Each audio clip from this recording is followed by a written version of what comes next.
Every Mei player will make mistakes at some point during their development. But in my experience coaching new players through Metafy, a lot of people tend to make the same mistakes. So today I'll be showing off which are the most common habits that Mei players have and how to fix them.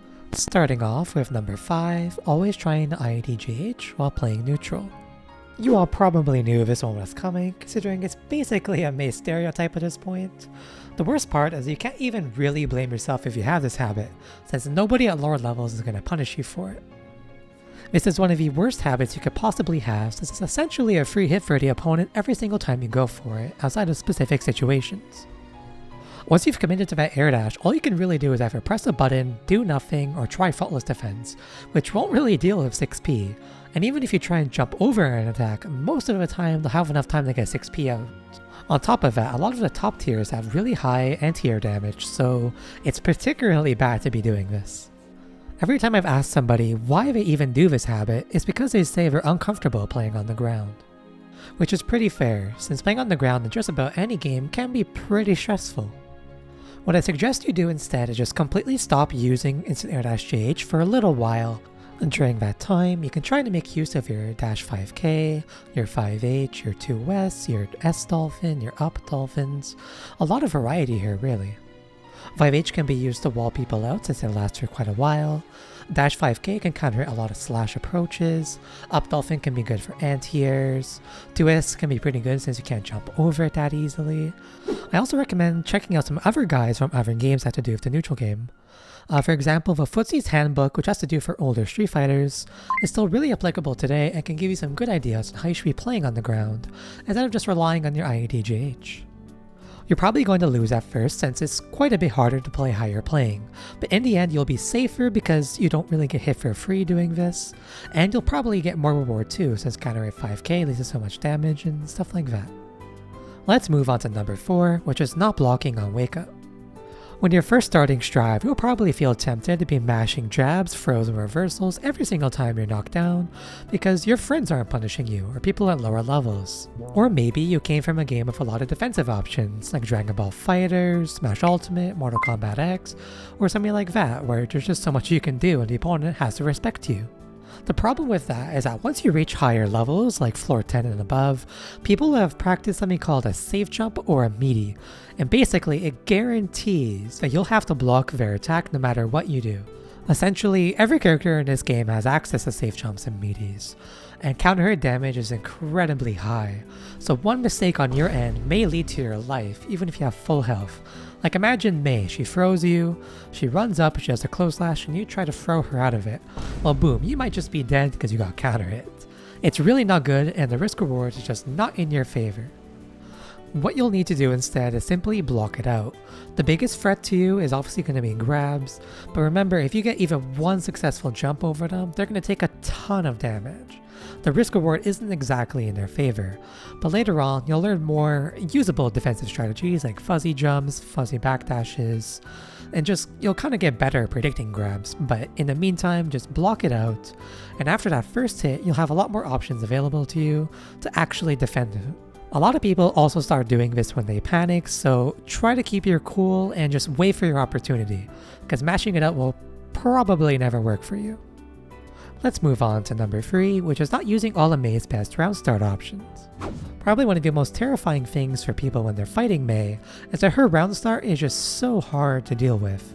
Between her dash 5k, her S dolphin, her 2s, her 5h, her walk back 3k, her charge dust, she has so many strong options that require different answers from the opponent. A lot of them even deal like a ton of damage if you get hit by them. A micro dash 5k can lead to a wall break, dolphin leads to a wall break, and just stuff like that, you know? A lot of new players just straight up not use a lot of the things in their toolkit. Like they'll just spam 2s, or they'll not even do anything at all, they'll walk backwards. Maybe they'll only do dolphin, or they'll do some dumb shit like, I don't know, 6h, IEDJH, up dolphin, I don't know.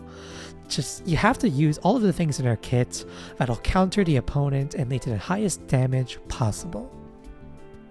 I recommend really experimenting. You're probably going to lose sometimes, and especially considering that Microdash 5k is pretty hard to execute, you're going to get hit.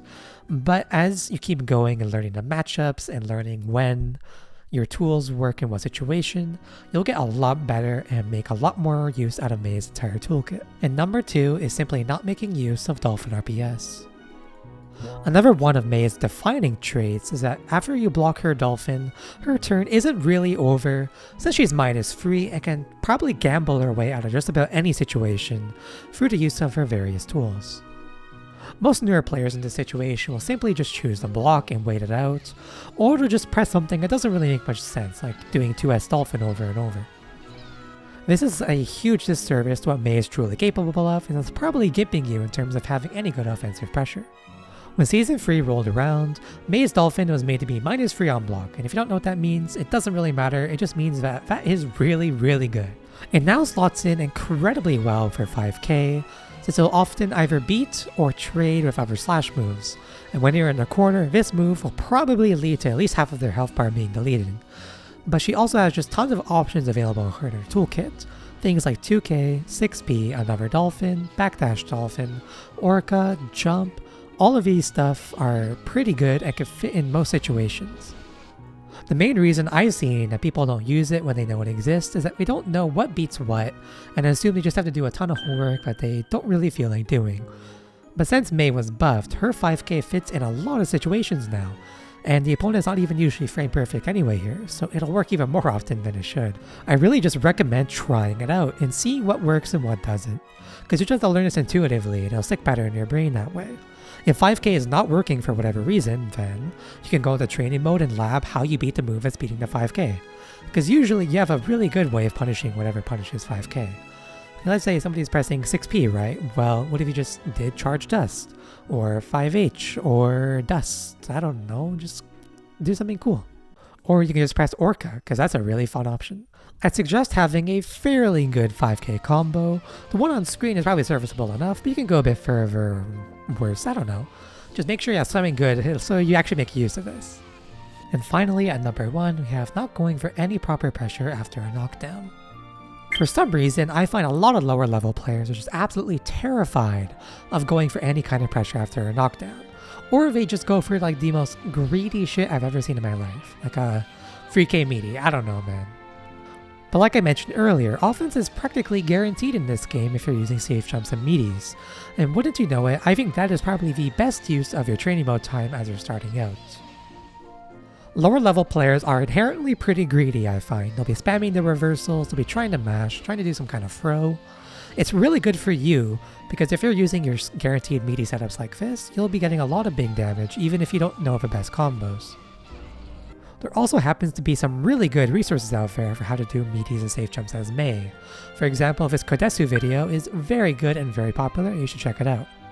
But the biggest thing here is confidence. If you practice this enough in training mode, you really should be okay. But even if you haven't practiced it that much, there's still no reason not to try. Because what's the worst that can happen, right? You can get reversaled by Leo, but if you even blocked once, you're going to get a huge combo off of that block. Or if they throw and you jumped over it, well, you get a lot of combos. Some basic safe jumps to start you off would be a throw on the corner, CSOTG, then IDJH, which is pretty strong and cannot be countered at all.